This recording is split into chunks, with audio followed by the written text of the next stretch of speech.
एक दिन चिंटू बंदर जंगल में बैठा बैठा बहुत बोर हो रहा था। उसे समझ नहीं आ रहा था कि वो क्या करे। तभी अचानक उसके दिमाग में एक शरारती आइडिया आया और वो हल्का सा मुस्कुराने लगा।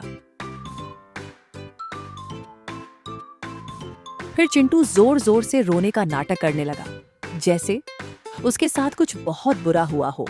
उसकी आवाज सुनकर सारे जानवर घबराकर उसके पास आ गए और गिल्लू ने चिंता से पूछा, क्या हुआ चिंटू? चिंटू ने डरने का नाटक करते हुए कहा, वहां जंगल में एक बहुत खतरनाक जानवर छुपा हुआ है। ये सुनते ही सारे जानवर डर गए और जान बचाने के लिए तेजी से भागने लगे। चिंटू ये सब देखकर जोर जोर से हंसने लगा।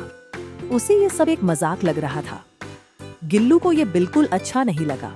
उसने गुस्से में कहा, चिंटू, झूठ बोलना बहुत गलत बात है। लेकिन चिंटू ने उसकी बात को हल्के में लिया और मन ही मन फिर से मजाक करने की सोचने लगा। तभी अचानक जंगल का माहौल बदल गया और सच में झाड़ियों के पीछे कुछ खतरनाक नजर आने लगा।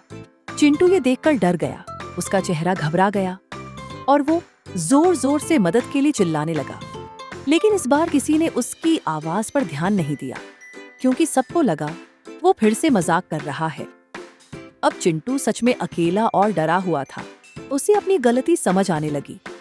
तभी गिल्लू ने चिंटू की मदद के लिए वापस दौड़ी।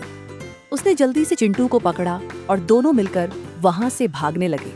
कुछ ही देर में खतरा टल गया और जंगल फिर से शांत हो गया। चिंटू अब चुपचाप खड़ा था। उसे अपनी गलती का गहरा एहसास हो चुका था। उसने गिल्लू से दिल से माफी मांगी और वादा किया कि अब वो कभी झूठ नहीं बोलेगा।